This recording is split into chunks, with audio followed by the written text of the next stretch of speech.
এর অভ্যাস যারা করেছে তারা তাদের জীবনকে বরবাদ করেছে।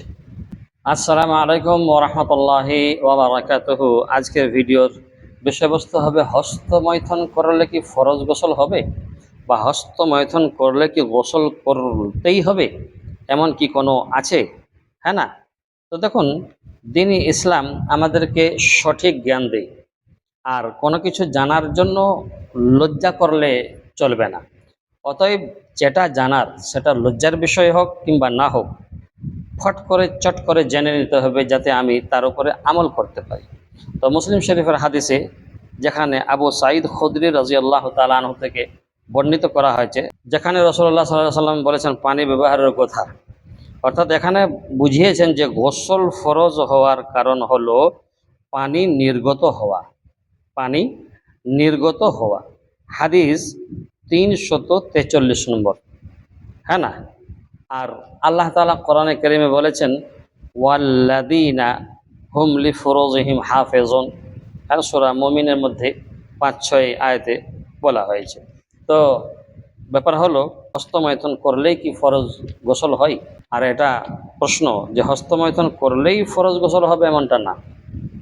হস্তমৈথুন কোনো বয়স্ক মানুষও করতে পারে, কিন্তু তার পরে যদি তার বীর্য নির্গত না হয়, তাহলে কী করে ফরজ গোসল হবে? তো এখানে ব্যাপার হলো, হস্তমৈথুন করলে যদি বীর্য বেরোয়, বীর্য নির্গত হয়, তাহলে গোসল ফরজ হবে। আচ্ছা, হস্তমৈথুন করার আগে আরেকটি তরল পানি অর্থাৎ তরল পদার্থ বেরোয়, যেটা চিটচিটে পানি হয়। ওইটা যদি কারো উত্তেজনাবশত বা হস্তমৈথুন করার আগে বেরোয়, তাহলে তার গোসল ফরজ হবে না, বরং তার শরীর ওই জায়গাটা ধুয়ে নিতে হবে এবং কাপড় পাল্টে নিতে হবে। আর সে যদি ওযু অবস্থায় আগে ছিল, আর এটা করার পরে তার ওযু ভেঙে যাবে, অতএব নতুন ওযু তাকে করতে হবে।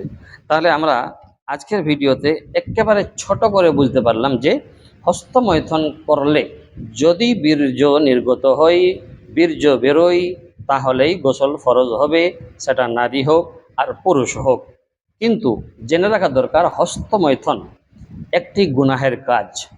হস্তমৈথুন এর অভ্যাস যারা করেছে তারা তাদের জীবনকে বরবাদ করেছে। আমরা দেখতে পাই আজকের সমাজে আমাদের যুবক ভাইরা, যুবক মায়ের বোনেরা, তাদের কি অবস্থা করে রেখেছে তারা হস্তমৈথুন করে করে। আসল এই যে আমাদের কাছে মোবাইল নামে একটা শয়তান এসে গেছে, এর কারণে আমাদের এসব হচ্ছে, খারাপ জিনিস দেখছি, হস্তমৈথুন না করে থাকতে পারা যাচ্ছে না। তো আমাদের যুবকদের মধ্যে বেশি এটা প্রচলিত হয়ে গেছে। অতএব ক্ষেত্রে আমি হাত জোড় করব যে এসব না দেখা এবং না করা। না দেখব, না আমার উত্তেজনা বাড়বে, না উত্তেজিত হব। হ্যাঁ, যৌন উত্তেজনা বাড়লেই তো শয়তান গুনাহের দিকে ডেকে নিয়ে যাবে। তাই হস্তমৈথুন করব না। হস্তমৈথুন করলে লজ্জাস্থানের যে রোগ, সেই রোগ ঢিলা পড়ে যায়। আর ঢিলা পড়ে যাওয়ার কারণে আপনার বিবাহ হবার পরে আপনার যতদিন না ভালো হচ্ছে, ততদিন আপনার জীবনটা ছারখার হয়ে যাবে। অতএব ক্ষেত্রে হস্তমৈথুন করব না। করলে গোসল ফরজ হবে কি হবে না সেটা বলে দিয়েছে। ভালো থাকবেন। আসসালামু আলাইকুম ওয়া রাহমাতুল্লাহি ওয়া বারাকাতুহু।